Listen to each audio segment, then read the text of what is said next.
Welcome to Toot Your Own Horn. Today we are with Jeff Shad. I am so excited to have you here today. Jeff is a trumpet player, which is a wonderful thing. It's a wind instrument, and we are so happy to have you tell us your story about how you began to play the trumpet. I have to have a good memory. I've been doing it so long. I started playing the trumpet when I was 9 years old and haven't set it down since. The way I got to it, however, was more really out of health, I guess you could say, because I had asthma as a child, Hmm. and I recall my parents taking me to the doctor and say, "Well, what can we do?" And the doctor said, "Well, you should do, one or two things. One is to swim." And they looked at each other and they said, "Well, we don't have a swimming pool in our town of 400." And then they said, "Well, he should play a wind instrument." And so that coincided with they were bringing band instruments to try out for the fourth grade class. And so I got in line and selected the trumpet. And what it had to do, just out of necessity, was it taught me how to breathe more effectively, more efficiently. And I had success with that at a very young age. And of course, success encouraged me to practice more and to play more. And so by the time I got to seventh grade, I was playing lead trumpet in the high school jazz band in this small Iowa community. And so I continued to play throughout high school and then went on to college with a music scholarship and soon discovered that, I wanted something from a career path more than just not limiting myself to being a musician. I had other things I wanted to do. And so I switched majors, and at that time, shortly thereafter, the dean of the music school reached out to my parents and myself, and they said, "There's the matter of the scholarship." And they said, they made the deal. They said, "Well, as long as your son can make that first jazz band, he can keep his scholarship." And my father, I recall, said to me, "You're going to make that band if you want to stay in college. And the second thing you're going to do is promise me that when you're done with the business career that you want to have, that you got to make sure that you return to your passion and play the trumpet, and do it not because you need to make a living at it." And so I always remembered that. And as I went on throughout my career, I was fortunate to play in multiple cities, literally around the world, as my career took me to those cities. When I was able to step away in 2015, moved to the Hilton Head, South Carolina area, and among other things, I lead an 18-piece big band. And that big band is not only made up of some of the best musicians in the region, but we also play for a variety of nonprofit causes. And I've been able to use my business skills to help these nonprofits raise funds and awareness. And since that time, we've just passed the $500,000 mark here a couple of months ago. So I've been able to essentially blend business with music. It was not something I set out to do, but the path found me, so to speak. And as I look back, I don't know that I influenced anything. It just kind of very organically grew on me, and now it's really defines who I am. Mhm. When you started to play and you had that health condition, did it feel more like you were doing it for a just a purely health reason? Like, did you feel more like it was work, or how did you fall in love with playing? Meaning, how did the connection be made that made it stick? As you're learning any new skill, it's always tough in the beginning, right? You start with scales and, all the fundamentals. For me, it was important to focus on those fundamentals because that's how I was going to develop my lungs. And so I always kind of had that as the primary objective, if you will. And what I learned was that it was about air efficiency, airstream speed, things like that, that enabled me to reach higher in the register of the trumpet, and in so doing, you had success, and that leads you to say, "Well, gosh, I wonder if I focused more." So it helped me to stay focused rather than experiment, because I could definitely tell it was helping me. And then, success led to more interest, and then just continued on from there. And I'm still learning. I think I'm still getting better. At least that's what I tell myself. But I still practice every day. It's a way to stay in shape, physically, mentally, and and it's something I would look forward to every day. I just consider myself very lucky to have found this, or having it found me. Yeah, for sure.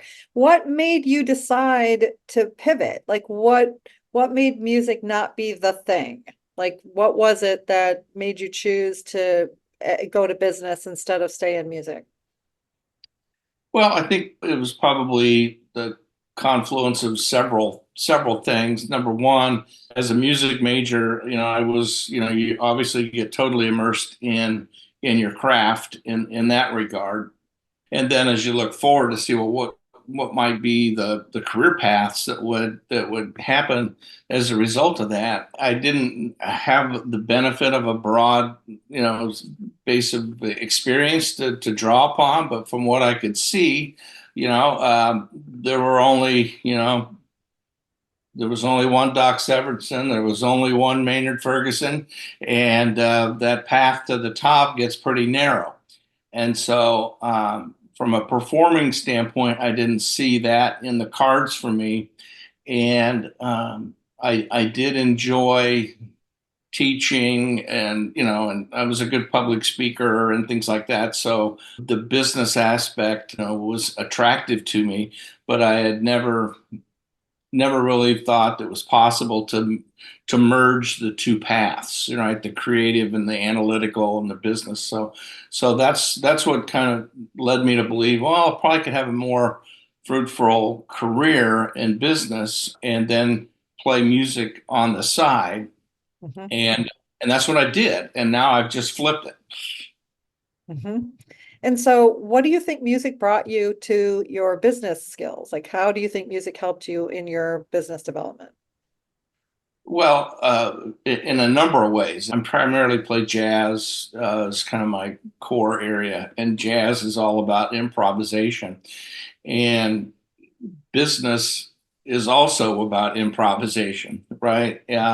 Everybody writes their 5-year business plan, and then it sits on a credenza, and you go, "Oh my gosh, it's not manifesting itself like I had envisioned when I wrote it 3 years ago." And so you come to the realization, I've got to meet, earnings expectations, or whatever, drivers the business has set forward. It leads you to say, well, what can we do differently? How can we think creatively? And so music taught me a certain set of core skills. I learned core skills in business. Music also taught me how to make turns of phrases, how to say, here's a different way to express this. I did the same in business, and it was just using the same sort of fundamental skills applied in a very different setting. And and in fact, in a couple of our, we have a variety of, planning sessions, meetings, tools, etc. I remember bringing in my horn to these business meetings because everybody knew I played. But I said, here's an example of how we could think about this very same situation differently and use music to express that. So I thought there was for me at least, it was a very direct connection to the benefit of what I learned in music that made me effective in business. But I think even more fundamentally, music that taught me how to be a good teammate. It taught me how to play and operate with precision. and with discipline. And those are skills that, while they worked in the band room, also worked in the boardroom. Mhm. It probably also taught you how to lead and also then to fall into the background, right? Because you play solo trumpet and then you have to blend.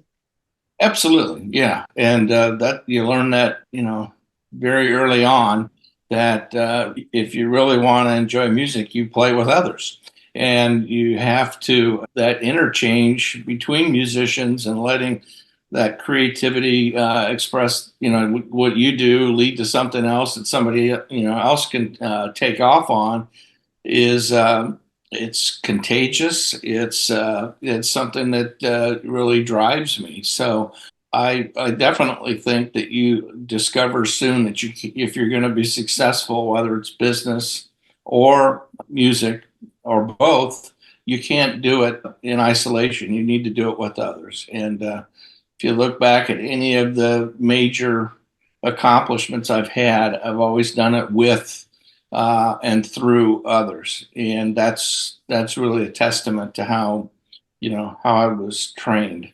Yeah, you're a very accomplished person. And so I wonder, for those listening, did the discipline come easy to you because of your family background or because of your just your nature, or was it something that you had to work at? I don't know that I necessarily had any physical, or a specific training in leadership until I got later into my career, where you go to the leadership workshops and whatnot that companies send you to. But I think it was so much more evident to me in music because you could literally, when your solo was done and the next instrument up, they play and take off from where you do, and you see how all of those pieces fit together. To me, it's much more tangible to see it expressed through music than in business when you say, okay, well, here's the sales component, here's the distribution component, here's engineering. I mean, it's not as immediately. I mean, there's immediate gratification that comes along with playing an instrument. I'll be honest. Hmm.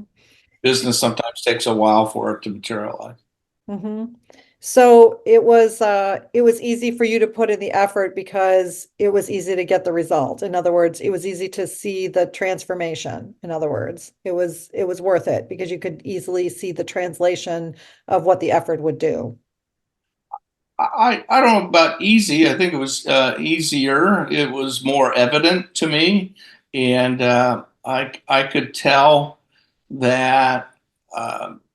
For example, when you grow up, there's a lot of opportunities to make good and bad decisions, and I credit music for helping me to make the right decisions because when I had a great day, I couldn't wait to come home and play my horn, and I would, I'd play some up tempo jazz or high register stuff. Or when I had a bad day, I would come home and I'd play some blues, and I it gave me a way to express myself and to get the feelings out, as opposed to bottling things up within me or looking for some other way to satisfy a feeling I might be having. I just recall that was on more than one occasion I made the right decision to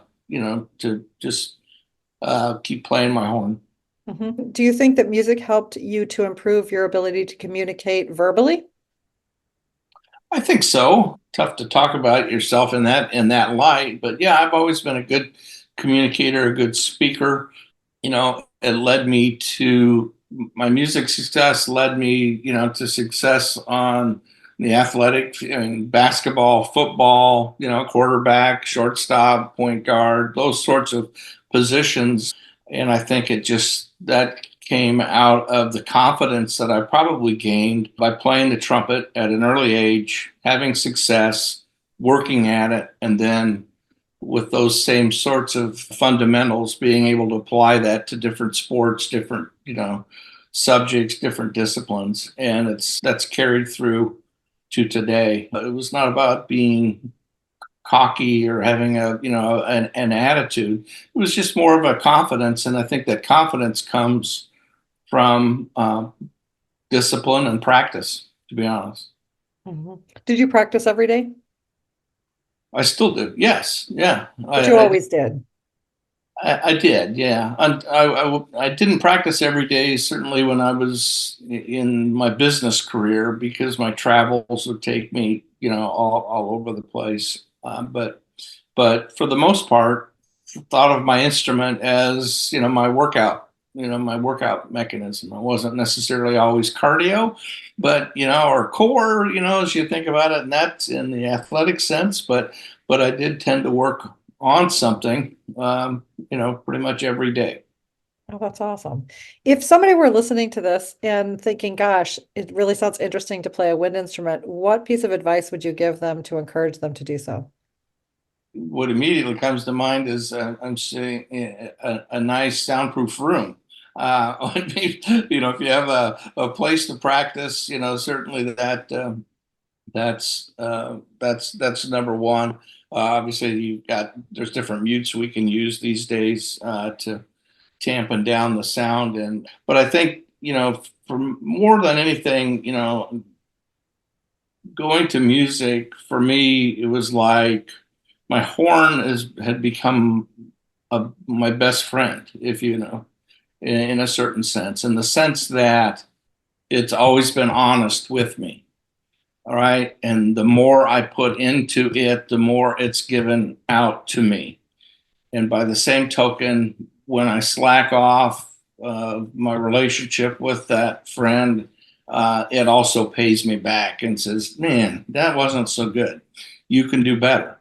And I appreciate that honesty. I appreciate that direct feedback.